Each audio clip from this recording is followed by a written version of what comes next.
سنة الله زوف الشهيد وحي الشهيد بأحلى نشيد إلى المجد قد سار في همة فنال الأبي جنان المجيد لدى الله حي ولا لم يمت بجانب حور الجنان سعيد فلا تحسبن الشهيد بميت فما الحر منها كمثل العبيد. الحمد لله رب العالمين والعاقبة للمتقين والصلاة والسلام على أشرف الأنبياء والمرسلين أما بعد السلام عليكم ورحمة الله وبركاته.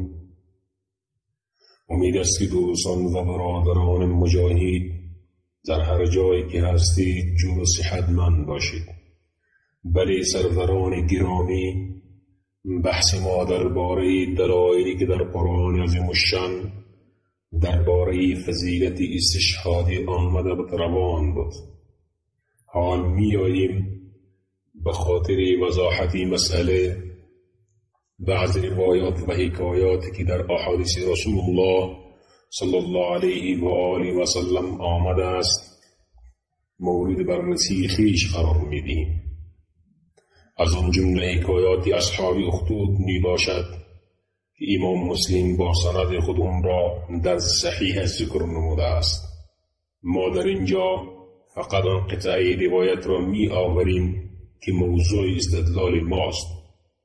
چنانچه رسول الله صلی الله علیه و آله و سلم از امتهای سابقه برای من شما نقل می کند که آنگاه نوجوان را آوردند و با او گفتند از دینت برگرد، ولی او قبول نکرد.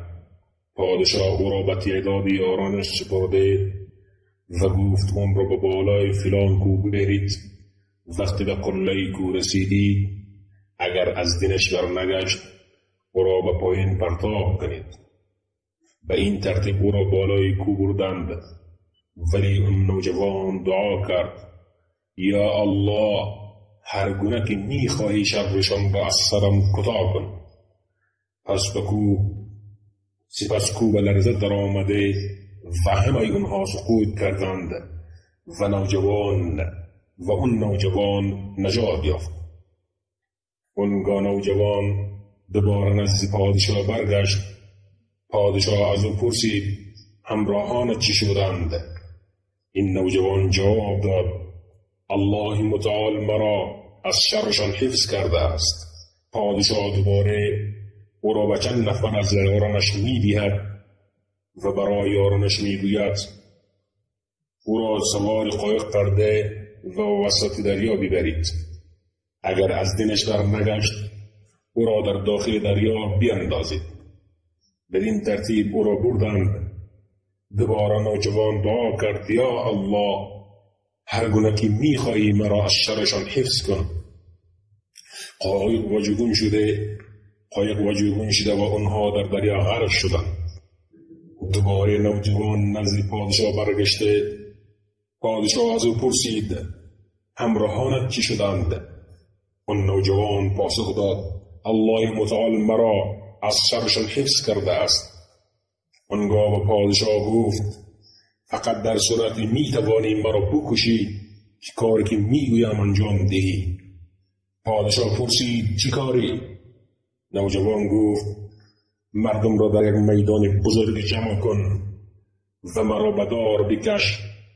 سپس تیر از سردان خودم بردار و اون را در وسط کمان بگذار و بگو بسم الله رب هذا الغلام، به نام پروردگار این نوجوان، و سپس مرا هدف بگیر. اگر چنین کنی میتوانی مرا بکشی.